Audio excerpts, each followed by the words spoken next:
I refused to let my mother move in with me after she sold her house to travel. My mother and I have always been free spirits. She had me young and raised me almost alone, and although I love her, she has never been the most responsible person. She has always followed her heart, even when it didn't make financial sense. Growing up, we struggled because she would impulsively quit jobs or spend money she didn't have. I learned early to be independent because I never felt I could fully rely on her. 5 years ago, when I was finishing college, she decided to sell her house, quit her job, and travel. She said she had spent her whole life tied down and that she now deserved to live. I asked her what she would do when she ran out of money, and she laughed, saying, "That's future mess problem." The family tried to dissuade her, but she was determined. She sold the house, got rid of most of her belongings, and spent the next few years traveling from country to country, posting about her dream life on social media. Well, future mess problem has arrived. A few months ago, she called me, sounding anxious. She admitted that she was broke and had nowhere to go. She asked to stay with my fiancé, 28 years old, and me for a while until she got back on her feet. The problem? We had just bought our first home, a small 2-bedroom house with barely enough space.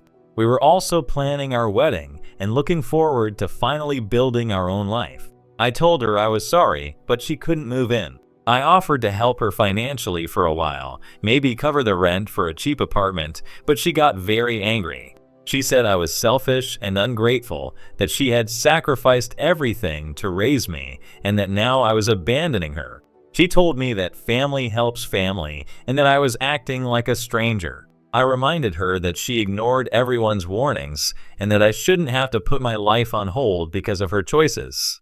She started crying, saying I didn't understand how hard it was to be alone and broke at her age. That part made me feel guilty because I understood she was scared and struggling, but at the same time, I couldn't keep saving her from herself. Now, family members are reaching out, saying she's my mother and that I owe it to her. My fiancé supports my decision, but she also feels bad. Shortly after this argument, my mother stopped responding to my messages. I don't know if she did it to make me feel guilty or if she was just ashamed. But what I do know is that, somehow, this isn't over. My mother has never been one to give up easily, and while she's in a tough spot now, I have a feeling she's going to do something unexpected.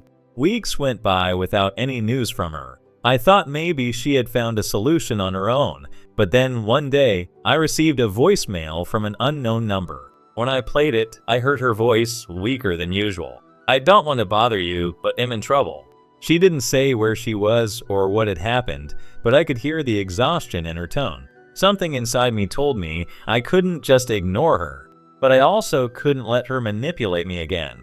I called her back. No answer. I tried texting her. Nothing. That night, I couldn't sleep. The next morning, I went to my aunt's house, the only family member my mother used to be close to. When she opened the door, my aunt's expression said it all. "I thought you knew," she said softly. "Knew what?" I asked, my heart pounding. "Your mother. She was arrested at the airport yesterday." I froze. My mother, the woman who had chosen to live freely, was now in trouble with the law. What had she done? Why hadn't she told me directly? My aunt sighed and invited me inside. She told me my mother had been in a foreign country looking for quick ways to make money. In her desperation, she had agreed to carry a package for someone who promised to pay her well. She didn't ask what it was. She just accepted, thinking it could be a fresh start. But when she arrived at the airport and went through security, they discovered she was carrying something illegal. There was no way to explain her innocence. And now she was in custody. I leaned back in my chair, feeling a heavy weight on my chest.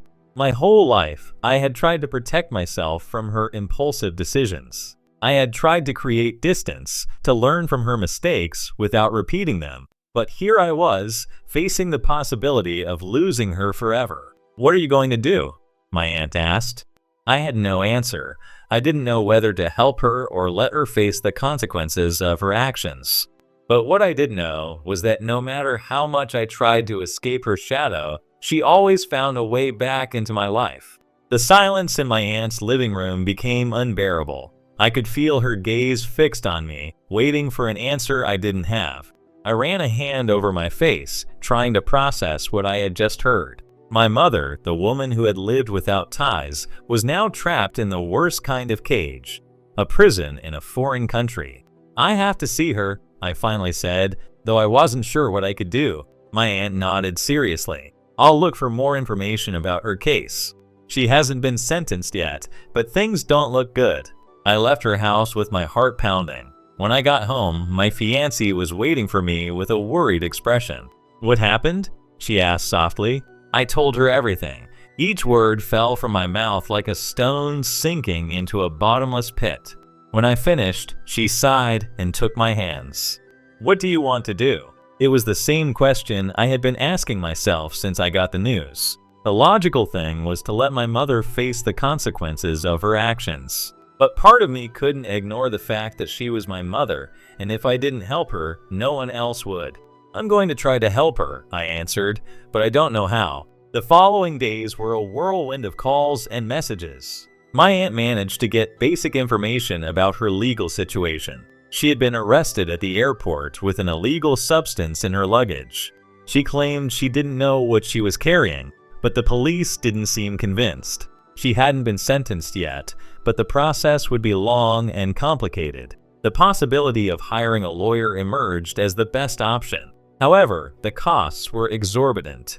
Between my fiancé and me, we were barely managing our house and wedding expenses. It didn't make sense to go into debt for someone who had never thought about her future. But despite everything, I knew I wouldn't be able to live with myself if I didn't try something. I spoke with the embassy.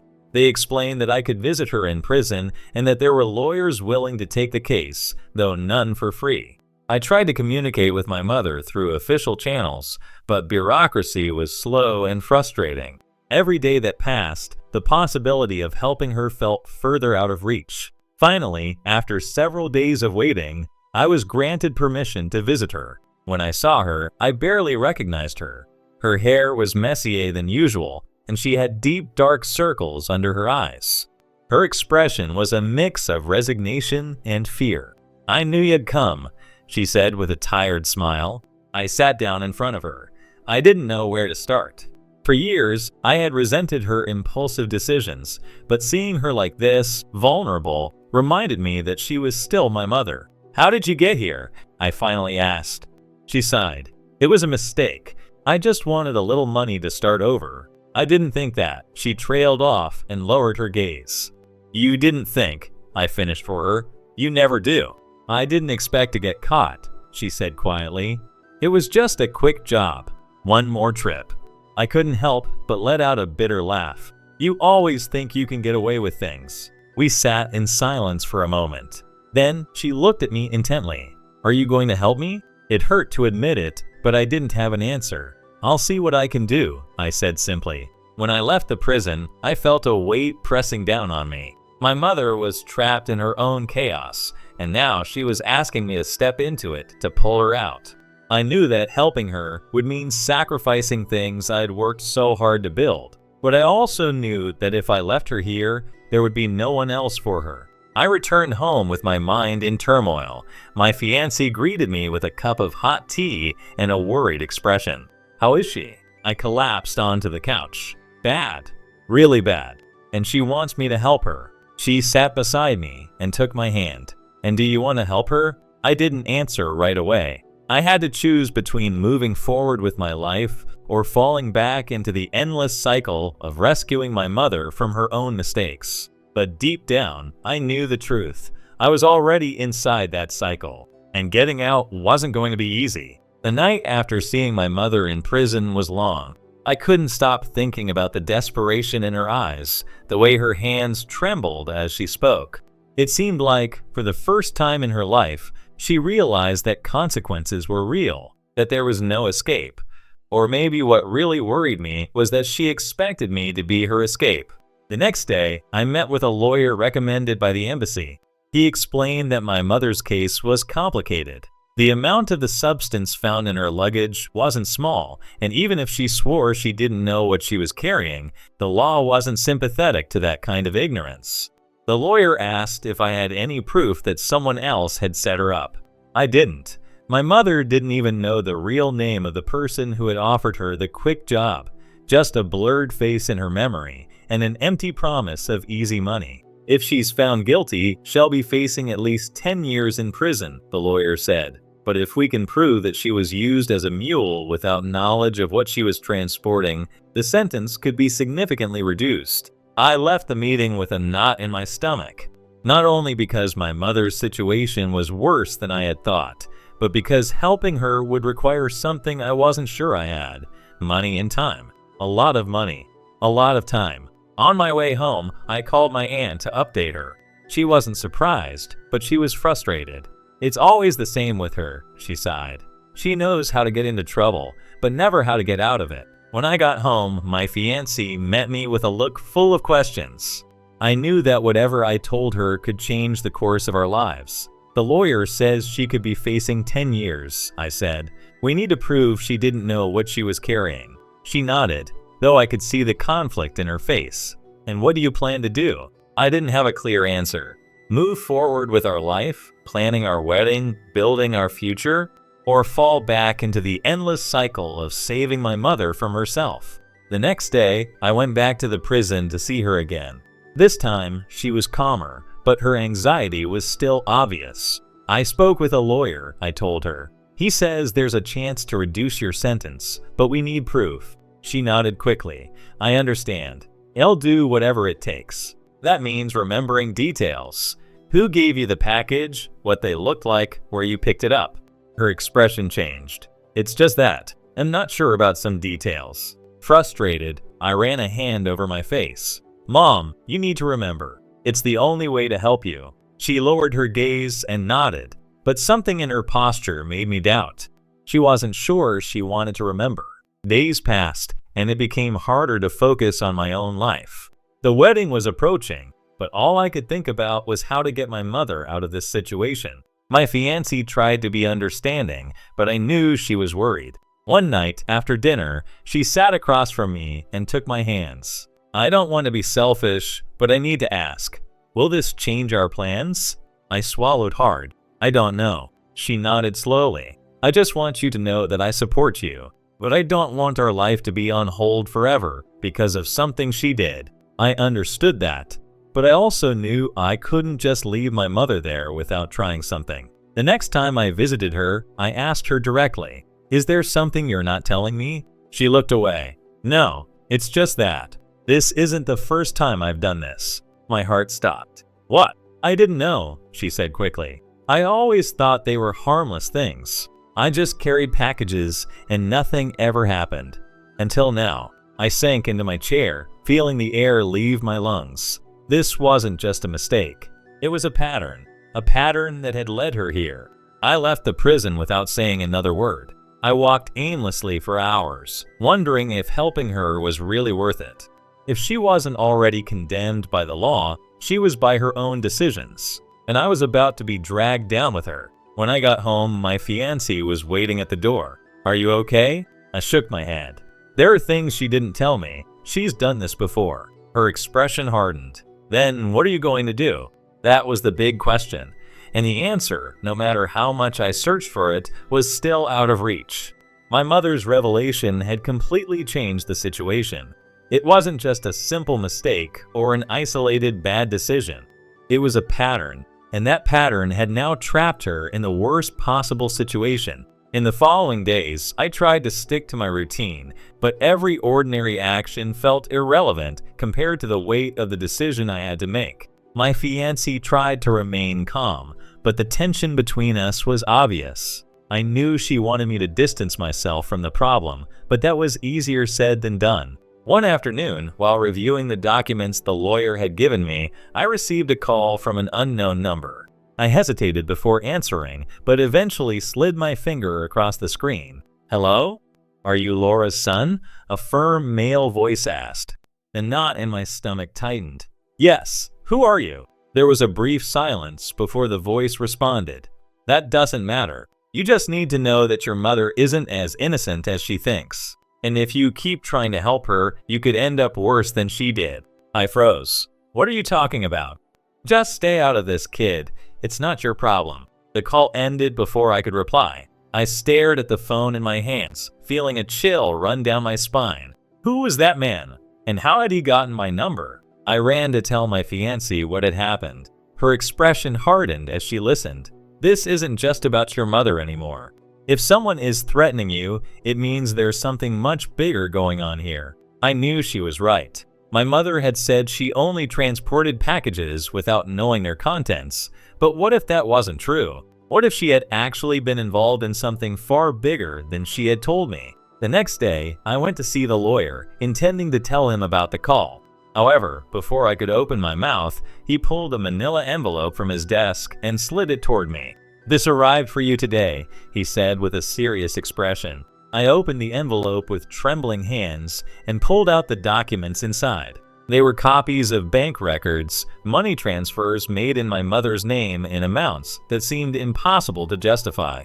Some of those transfers came from accounts in countries I didn't even recognize. "This doesn't make sense," I murmured. "My mother has never had this much money." "Not officially," the lawyer said, "but someone was funding her. And now, those accounts have been frozen." The pieces of the puzzle were starting to fit together. My mother hadn't just been transporting things for other people. She had been part of a much larger network. And if she had been caught now, it meant someone had decided she was no longer useful to them. Fear settled in my chest. This was far bigger than I could handle. My mother was in danger, but so was I. I left the lawyer's office with my mind racing. I couldn't just walk away now, but I also couldn't act recklessly. I needed answers. The next time I went to see my mother, her expression changed when I mentioned the call I had received. Her face tensed, and she avoided looking me in the eyes. "Tell me the truth," I demanded. "What are you really involved in?" She sighed and rested her head in her hands. "I did things I shouldn't have done. I thought I could control it, that it was only temporary. But it became too big." "They threatened you," I stated. She nodded slowly. "But it's too late to get out." The weight of her words fell on me like a heavy stone. My mother wasn't just trapped in prison, she was trapped in something much darker. And now, somehow, so was I. My mother's confession left me frozen. This wasn't just a bad decision or an impulsive mistake. There was something deeper, a shadow that had engulfed her and was now stretching toward me. I stayed silent, trying to process her words. The distant noise of the prison felt heavier, almost claustrophobic. "Mom, you have to tell me everything," I insisted. "What do you mean it's too late to get out?" She lifted her head and looked at me, exhausted. "It means there are people who don't leave loose ends. People who don't forget. If they find out I'm talking to you, that you're trying to help me, you'll be in danger too." A chill ran down my spine instantly. "How dangerous?" She let out a bitter laugh. "Dangerous enough for someone to call you and tell you to back off. You don't understand, son. This isn't just about money. It's something bigger." My heart pounded in my chest. Until that moment, I had thought my mother was just a victim of her own impulsiveness. But now, she was revealing that she had been part of something much bigger and far more dangerous than I could have imagined. "Tell me the truth. What exactly did you do?" She lowered her gaze. "I didn't just transport packages," she admitted in a whisper. "I made connections, facilitated deals. I made sure certain deliveries reached their destination. It all seemed easy, quick money, until it wasn't." "So now you're here because they used you as a scapegoat?" She nodded. "Someone had to take the fall, and I wasn't fast enough to realize that person was me." My mind was racing. This explained a lot, but it also raised even more questions. Who exactly were these people? How had she managed to stay afloat for so long? And most importantly, was there any way to get her out of this without putting myself in danger too? "I need names," I said. "If I'm going to help you, I need to know who we're up against." She shook her head. "That would put you in even more danger." "Mom, I've already been threatened. I'm already in danger." Her gaze darkened. "They don't make empty threats." The weight of her words hit me like a brick. This wasn't just a legal problem, it was a life or death situation. I left the prison without a clear answer about what I would do next. I needed to think. I needed time. But time didn't seem like a luxury I had. When I got home, my fiancée was waiting for me with a serious expression. "You got another call." I felt my blood boil. "Who?" They didn't say their name. They just left a message. She handed me her phone, and I saw a voice note. I pressed play. "We warned you to stay away, but you keep pushing. Don't make this personal." My fiancé looked at me with concern. "This isn't just about your mother anymore. Now you're on their radar too. What are you going to do?" I didn't know the answer. All I knew was that now I was part of this dangerous game too, and getting out wasn't going to be easy. My mother's words and the anonymous threats kept echoing in my head. This was no longer just about her. She had dragged me into something I didn't fully understand, and now my own safety was at stake. I knew I could no longer ignore reality. I had to make a decision, and fast. That night, after hours of insomnia, I turned on my computer and started researching. If I wanted any chance of getting out of this, I needed information. I contacted an independent journalist who specialized in organized crime and sent him an encrypted message with the little I knew. If anyone could help me understand the magnitude of this problem, it was him. The next morning, I received a response. He arranged to meet me in a discreet cafe in the city. I arrived early, feeling like every shadow on the street could be hiding someone following me. When the journalist arrived, a thin man with glasses and a calm demeanor, he listened without interrupting. Finally, he sighed and looked at me seriously. "Your mother wasn't just an occasional transporter," he said. "According to my contacts, she worked with a network that operates in multiple countries. This isn't a small organization, and if they decided to get rid of her, it's because she was no longer useful to them." I felt the air grow heavy around me. "Does that mean her life is in danger?" The journalist nodded.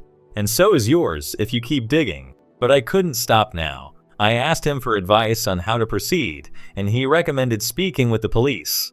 While risky, if my mother cooperated, she could receive protection in exchange for information about the network. He gave me the contact of an officer who had worked on similar cases. I returned to the prison with a firm decision. My mother looked at me with resignation. "Do you have a plan?" I nodded. "But you have to trust me, and you have to tell the truth." I spoke with her lawyer, who was skeptical at first, but eventually agreed to contact the police. They arranged a meeting with the officer, who explained to my mother that she could opt for a deal if she revealed enough information to help dismantle the network. There were days of interrogations and negotiations. At first, my mother was reluctant, but in the end, she cooperated. She provided names, locations, and details about operations. The information turned out to be valuable, enough for the police to launch a larger investigation. On the day of her trial, prosecutors presented the case, and thanks to her cooperation, my mother's sentence was significantly reduced. Instead of a 10-year conviction, she received 3 years with the possibility of parole. It was a bittersweet victory, but at least she wouldn't spend the rest of her life in prison. When I saw her for the last time before she was transferred to a less restricted facility, she looked at me with gratitude. "Thank you for not abandoning me. I just hope you learned something from this," I replied, because I did. I walked out of the prison feeling like a weight had been lifted from my shoulders. There was still danger, but with the police involved, there was now a layer of protection that hadn't existed before. My fiancée greeted me with a tight hug. "Can we finally move on with our lives?" she asked with a hopeful smile. I nodded. "Yes, now we can." For the first time in a long time, I felt like the cycle had finally been broken. My mother's shadow would no longer define my future, and while she would still be in my life, I had learned how to set boundaries. I was ready to move forward.